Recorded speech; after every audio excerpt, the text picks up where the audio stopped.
हादी का हौसला। हादी एक छोटे से गांव में रहता था। वह एक नरम दिल और शर्मीला लड़का था जो हमेशा दूसरों से बात करने से घबराता था। स्कूल में जब अध्यापक सवाल पूछते तो हादी का दिल जोर जोर से धड़कने लगता। वह जवाब देना चाहता था मगर डर के मारे चुप रहता। खेल के मैदान में भी वह अलग खड़ा रहता क्योंकि उसे लगता कि वह अच्छा नहीं खेल पाएगा और सब हंसेंगे। एक दिन स्कूल में घोषणा हुई कि अगले हफ्ते भाषण प्रतियोगिता है। अध्यापक ने हादी से कहा, हादी, तुम भी हिस्सा लो। हादी का चेहरा पीला पड़ गया। लेकिन मुझे डर लगता है, मैं सबके सामने बोल नहीं सकता, हादी ने धीरे से कहा। घर आकर हादी ने अपनी अम्मी को सारी बात बताई। अम्मी ने मुस्कुराकर उसका सिर सहलाया और बोली, बेटा, डर तो हर किसी को लगता है, लेकिन बहादुर वो होता है जो डर के बावजूद कोशिश करे। अल्लाह पर भरोसा रखो और दिल लगाकर मेहनत करो। अम्मी की बातों ने हादी को थोड़ी हिम्मत दी।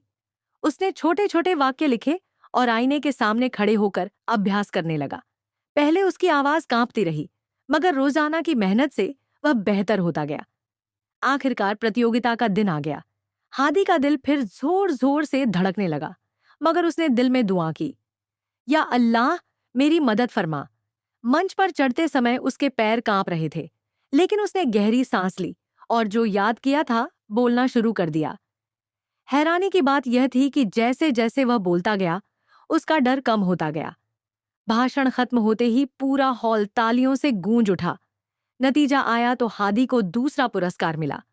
अध्यापक ने कहा, देखा हादी, तुम में हमेशा से यह हिम्मत थी, बस तुम्हें खुद पर विश्वास करना था। हादी खुशी खुशी अम्मी से लिपट गया। अम्मी ने कहा, बेटा, यही है असली बहादुरी। याद रखो, अल्लाह उनकी मदद करता है जो कोशिश करते हैं। उस दिन के बाद हादी ने कभी डर को अपने रास्ते की रुकावट नहीं बनने दिया। वह जान चुका था कि हिम्मत करे इंसान तो क्या हो नहीं सकता।